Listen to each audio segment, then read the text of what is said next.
तेज हवा चल रही थी। आसमान में काले बादल घिर चुके थे और कभी-कभी बिजली चमक जाती थी। विक्रम अपनी मोटरसाइकिल पर अकेली गांव की सड़क से गुजर रहा था। चारों तरफ सन्नाटा था। पेड़ हवा में ऐसे झुक रहे थे जैसे किसी अनदेखी चीज से डर रहे हों। अचानक बारिश शुरू हो गई। विक्रम का दिल तेज धड़कने लगा। उसने बाइक रोकी और पास ही एक बड़े बरगद के पेड़ के नीचे खड़ा हो गया। कोहरा धीरे धीरे फैल रहा था। चारों ओर अजीब सी खामोशी थी, जैसे रात सांस रोककर कुछ सुन रही हो। तभी उसकी नज़र दूर एक छोटी सी चाय की दुकान पर पड़ी। विक्रम ने राहत की सांस ली और बाइक लेकर वहां पहुंचा। चाय की दुकान बहुत पुरानी थी। बाहर एक लालटेन जल रही थी।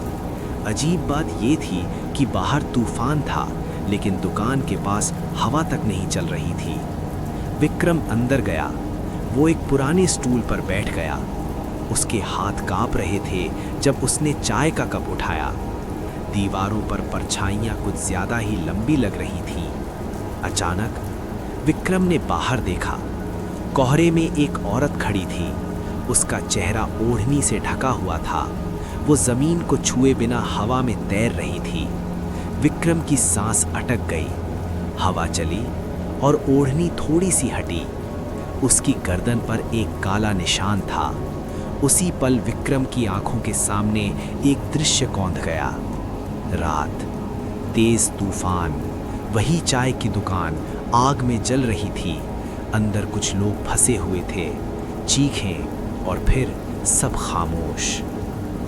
विक्रम हड़बड़ाकर पीछे हटा। सुबह हुई। कोहरा अब भी था, लेकिन चाय की दुकान, वहां सिर्फ जले हुए खंडहर थे। विक्रम सन्न रह गया। पीछे से अचानक ठंडक महसूस हुई। वो पलटा। वही औरत उसके बिल्कुल पीछे खड़ी थी। डर के मारे विक्रम भागा। रास्ता टूटा फूटा था। एक बोर्ड गलत दिशा दिखा रहा था। विक्रम समझ नहीं पा रहा था कि वो कहाँ जा रहा है। अचानक उसे जली हुई चीजों की गंध आई। वो फिर उसी चाय की दुकान के अंदर था। लालटेन जल रही थी। बाहर तूफान था, लेकिन लौ बिल्कुल स्थिर थी, जैसे समय रुक गया हो। विक्रम ने चाय की एक चुस्की ली। भाप उठी। कमरा और भी शांत हो गया। तभी दीवार पर एक परछाई बनी। एक लटके हुए शरीर की परछाई। लेकिन कमरे में ऐसा कुछ था ही नहीं। डर से उसका शरीर सुन्न हो गया। रात को वो उसी दुकान में लेट गया। नींद और डर आपस में लड़ रहे थे। आधी रात विक्रम अचानक चीखते हुए उठ बैठा। बाहर कुछ झूलता हुआ दिखा। कोहरे में एक फांसी की आकृति। अगले दिन एक बूढ़ा आदमी सूर्या उसे कहानी सुनाता है। एक आदमी था जिसने अपनी पत्नी को मार दिया। सच छुपाने के लिए उसने फांसी का नाटक रचा, लेकिन आत्मा कभी झूठ नहीं भूलती। तूफानी रात में वही चाय की दुकान आग में जल गई। सब कुछ खत्म हो गया।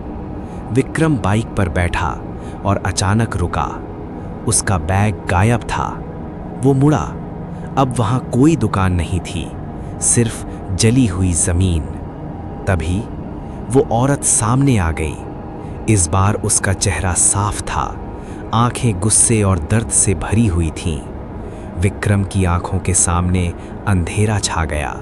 वो जमीन पर गिर पड़ा और कोहरे में सब कुछ फिर से खामोश हो गया।